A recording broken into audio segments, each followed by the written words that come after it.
The medbay of the research vessel Argus pulsed red with emergency lights.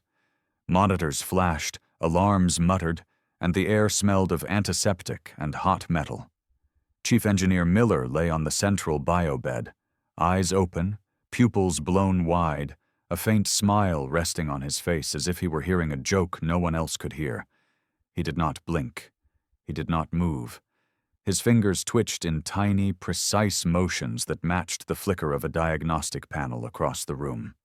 Dr. Eris Thorne watched Miller's neural scan bloom on a holographic display beside the bed. The pattern was wrong. Not chaotic, not damaged. Perfectly synchronized activity across every region of the brain, firing in a smooth, impossible wave, like an orchestra playing in total, inhuman unity. It was beautiful. It was horrifying. Commander Eva Rostova stood by the door, one hand on the grip of her sidearm, the other hovering over the medbay control panel. She was not watching the scan. She was watching Miller's hands. "He's connected to the ship's network," she said quietly, "without a terminal, without any interface." Thorne swallowed, his throat dry. The mainframe diagnostics scrolling beside the neural scan were a waterfall of corrupted code, symbols, and errors that meant nothing, until you stared long enough to see the repeating structures buried inside. The same impossible harmonies that were lighting up Miller's brain. "We've lost containment," Rostova said. She thumbed the safety off her sidearm. The click was louder than the alarms. "Protocol is clear." Outside the medbay, one of those alarms cut off mid-wail. Then another. Then another. Not because the emergency was over, Thorne realized, but because something in the Argus had decided the alarms no longer mattered.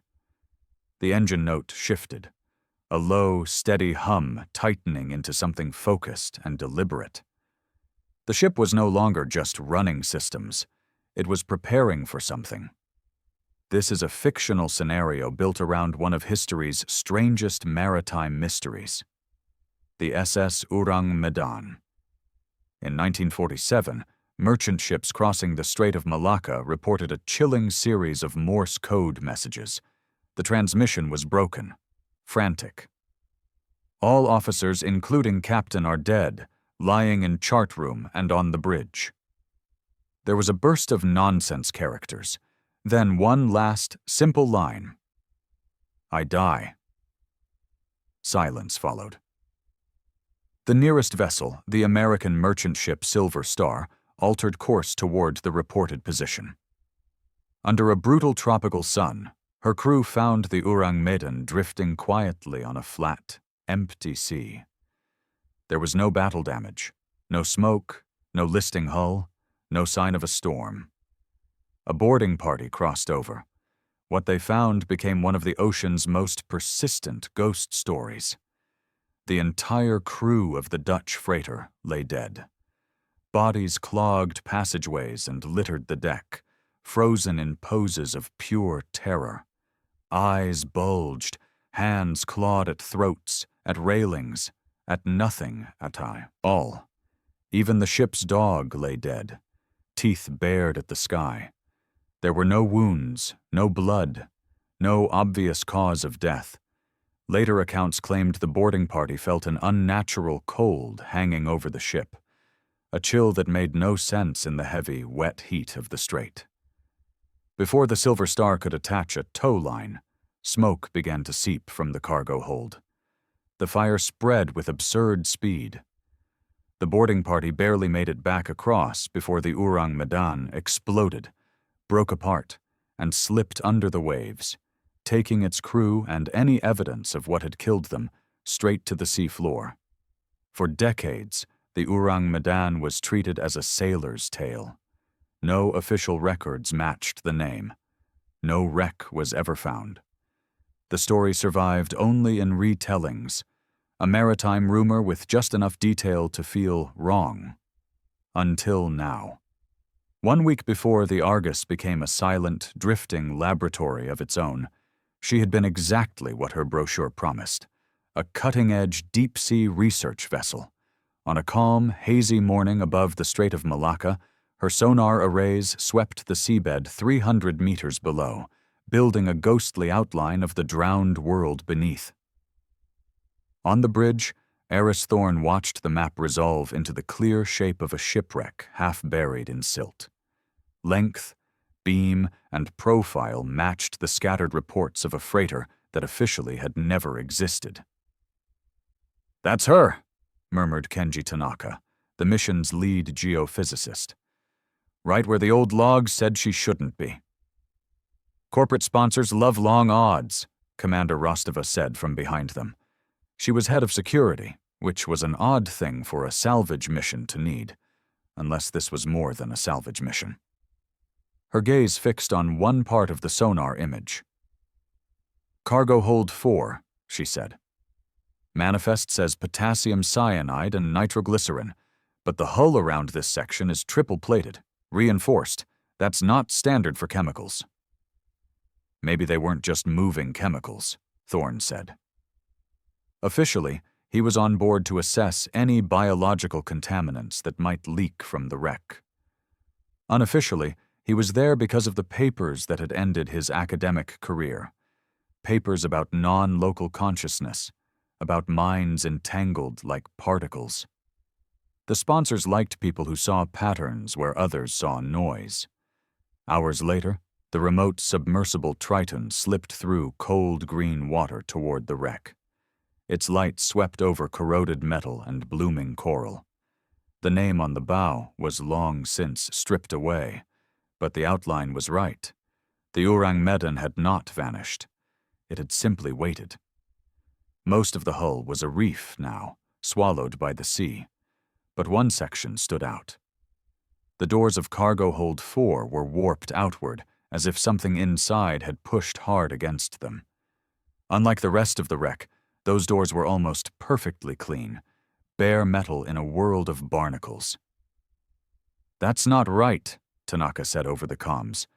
"The internal temperature of that compartment is 0.3 degrees above ambient. After 70-plus years underwater, that shouldn't be possible." "Cut it," Rostova ordered. The Triton's plasma torch chewed slowly through the dense alloy.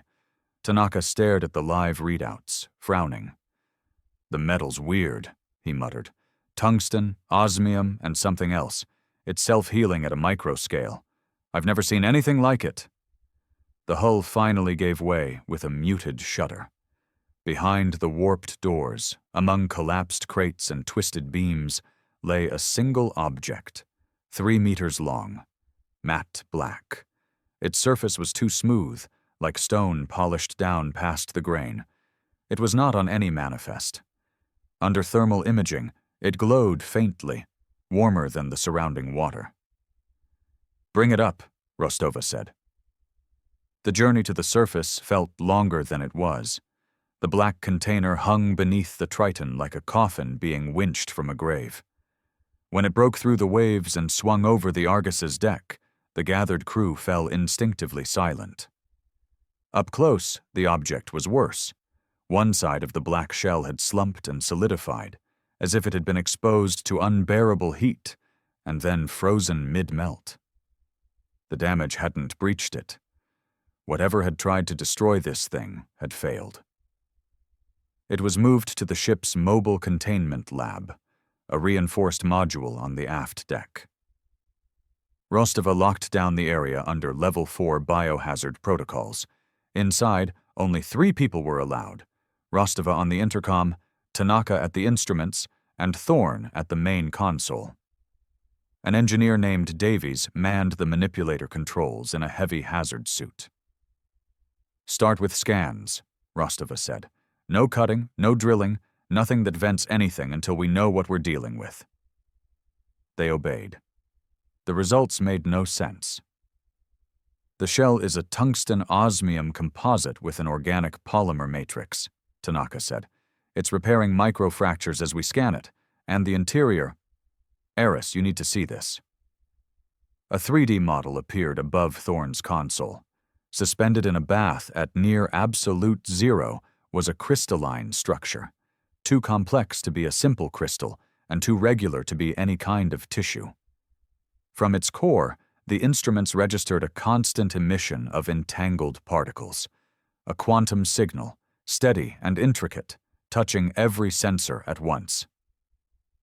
"It's not a bomb," Thorne whispered. "It's a sensor. A watcher."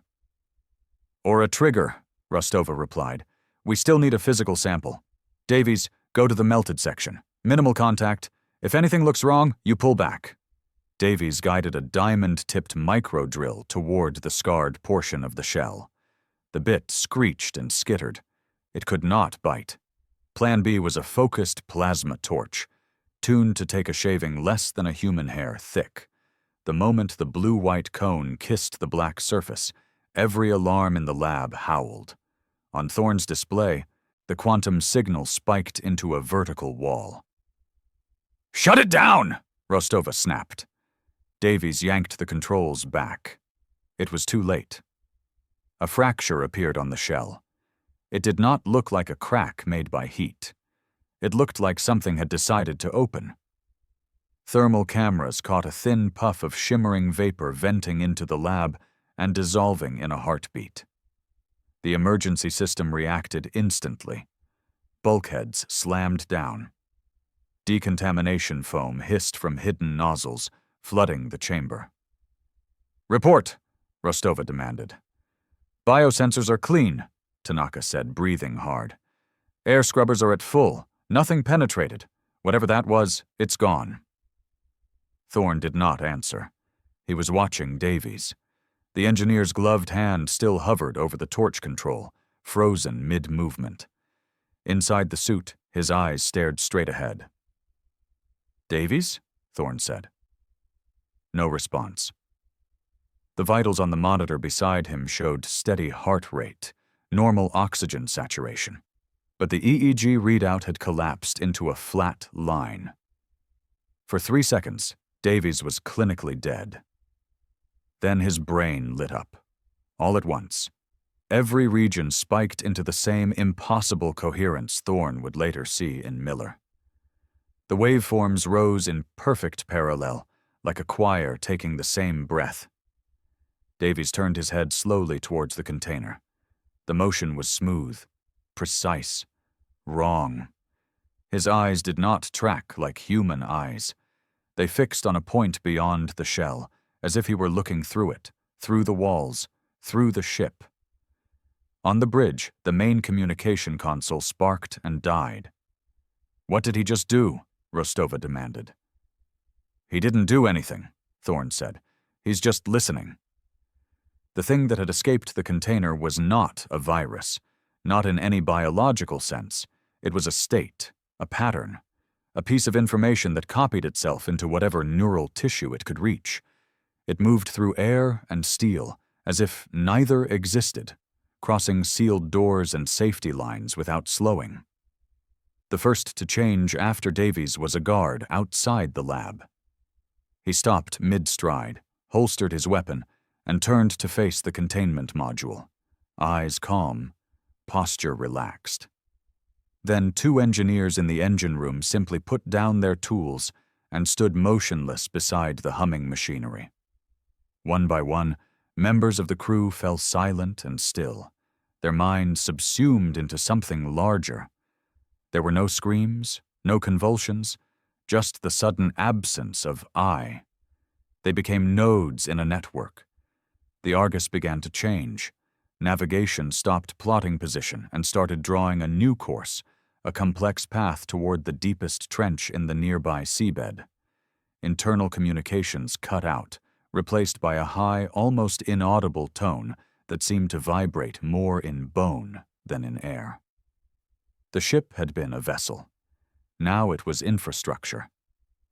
By the time the infection completed its work on Davies, Thorne and Tanaka had isolated a carrier signal riding that bone-deep It was not broadcasting from the ship's antenna. The antenna array had quietly burned out minutes earlier. The signal was coming from the crew themselves. Linked by the alien pattern, their brains had become a single distributed transmitter. "It's structured," Thorne said, staring at the data. "Look at this. Prime numbers, ratios, Constants. It's a language. It's rewriting them into a transmitter. In that case, Rostova said, standing in the med bay with her sidearm drawn, we cut the cable. She nodded toward Miller's smiling, vacant face. The Cerberus protocol is clear. Thermite charges on the keel. We flood the ballast tanks and blow the spine. This ship hits the trench in under 3 minutes. You'll kill everyone on board, Thorne said. It might save everyone else, she replied. Can you tell me with certainty that this won't spread beyond the Argus? Thorne could not. He and Tanaka had managed to quarantine a handful of crew in shielded compartments, people who had been in just the right place at the right time when the agent moved. The rest of the ship belonged to the network now. All we can do is understand it, Thorne said. Maybe there's a way to interrupt the transmission without— You have 1 hour, Rostova said. She tapped a command into her wrist display. A schematic of the Argus appeared, 3 red icons pulsing along the keel. At 0400, I arm the charges. Figure out a miracle before then, or make your peace. The countdown began. Thorne and Tanaka worked in a sealed lab running on isolated power. Outside the thick glass, crew members stood in the corridors like statues, all with heads tilted at the same slight angle, all staring at the same invisible point. The original Ourang Medan crew were found with faces twisted in terror, Thorne said quietly. Ours look peaceful. Maybe the first version of this thing was rough, Tanaka said. A prototype. It killed them while it assimilated them. 70 years underwater gave it time to refine the process. Thorne traced the origin of the carrier wave. The crew were amplifiers, not the source. The primary emission still came from the container in the containment lab. The same steady signal it had been transmitting from the bottom of the sea for decades. It's been waiting, he said, waiting for a civilization with the right kind of brain to pick it up. Tanaka overlaid the signal's direction onto a star map. It's omnidirectional, but there's a bias, he said. A vector. He extended a line from their position out into space. Aim is here, just outside the Oort cloud. No stars, no known objects, nothing. Except, Thorne thought, something listening. The reinforced hold. The container that had survived whatever tried to destroy it on entry. The agent that rewired minds not to kill, but to transmit.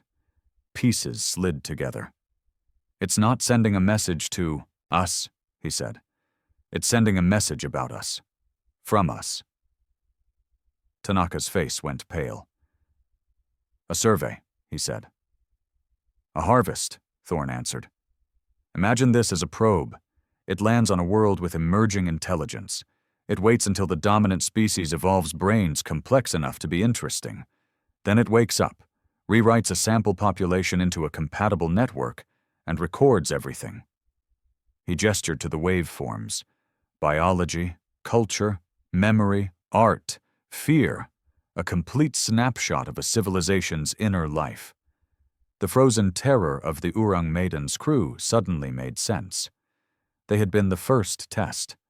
They had felt their souls, for lack of a better word, being read, indexed by an alien archivist with no concept of privacy.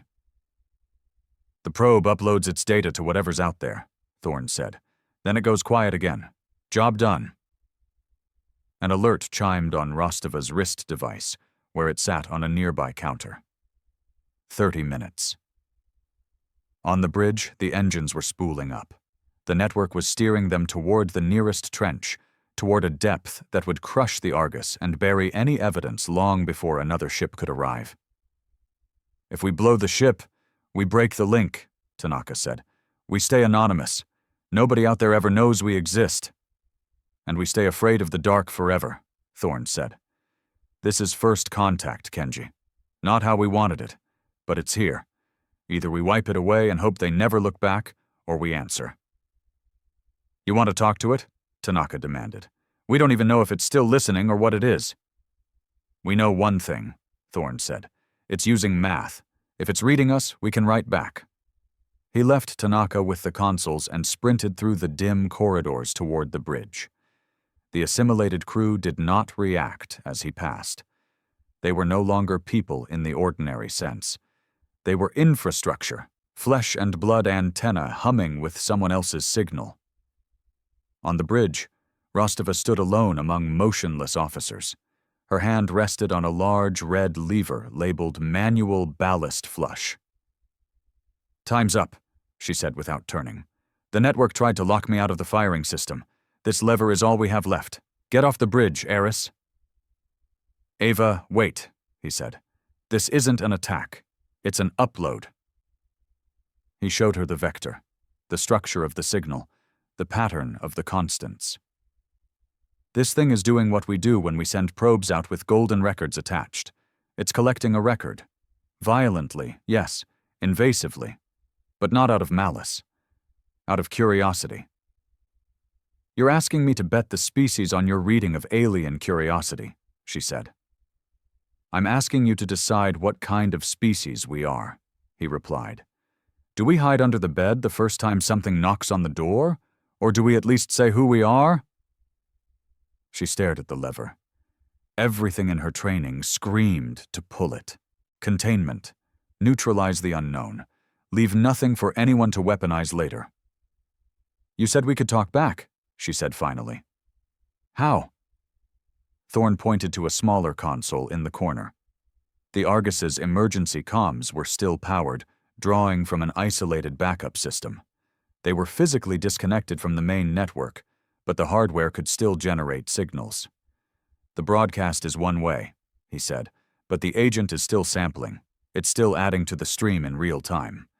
If we can modulate a subharmonic on the same carrier, we don't have to overpower it. We just have to sneak a message inside." Rostova considered that for a long 3 seconds. Then she took her hand off the lever. "You have 5 minutes," she said. Thorne didn't argue. He sat at the emergency console and tied it into the data Tanaka had been gathering. Words would not help. Any spoken language would be noise. He needed something that meant the same thing to anything intelligent enough to build a quantum archivist. He wrote a sequence in pure mathematics. First, a pattern of primes, then ratios, then, embedded in the flow, a formal proof outline for a famous, unsolved problem in human mathematics, something any advanced intelligence could recognize as both difficult and meaningful. At the end of that proof, he added one last line, a trivial equation. 1 plus. 1 osurs. It was not a challenge. It was not a threat. It was a question. Are you only collecting, or are you capable of answering? He pushed the signal into the carrier wave. For a moment, nothing changed. Then the air on the bridge seemed to thicken, as if a pressure front had rolled through the ship. The red lights flickered. On the main screen, the stars stretched and warped and snapped back. The high, keening hum that had become the omnipresent background noise of the Argus cut off mid-tone. Every assimilated crew member on the bridge collapsed, as if their strings had been cut. Down in the corridors, in the engine room, in the med bay, bodies hit metal decks with the same heavy human sound. The engines wound down. Standard alarms, mundane, mechanical, blessedly stupid, screamed back to life. The broadcast was over. Days later, the official story said there had been a chemical leak. Unstable cargo, heroic commander, emergency venting, narrowly averted catastrophe.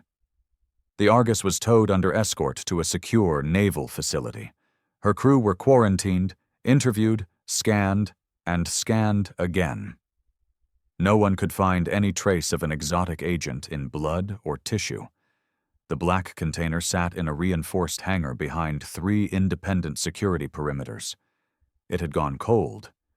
The hairline fracture had sealed as if it had never existed. Material scientists called it the most advanced engineered alloy they had ever seen and quietly admitted in closed-door meetings that they had no idea how it worked Eris Thorne sat in a white debriefing room with a window looking out on the inert shell. He, Rostova, and Tanaka told their interrogators as much of the truth as they dared. Most of it was dismissed as stress reactions, as attempts by the mind to impose narrative on trauma. Eventually, the questions slowed. The tests stopped. The file was stamped, classified, and buried. The world went on. Only 3 people on Earth went to sleep each night, knowing that something in the dark beyond the Oort cloud might now know they existed. Humanity's first real contact had not been a handshake. It had been an unsolicited survey. A ghost ship in 1947 had been the first knock on the door. The Argus had been the first answer. Somewhere out there, something now possessed a complete, stolen snapshot of human thought wrapped around a single, quiet question. 1 + 1 for bust. Thorne found that, on the worst nights, the question did not frighten him. The silence did. Because if something chose to answer, it would mean humanity was not alone. And if nothing ever did, it would mean the probe had sent its harvest home to an empty house.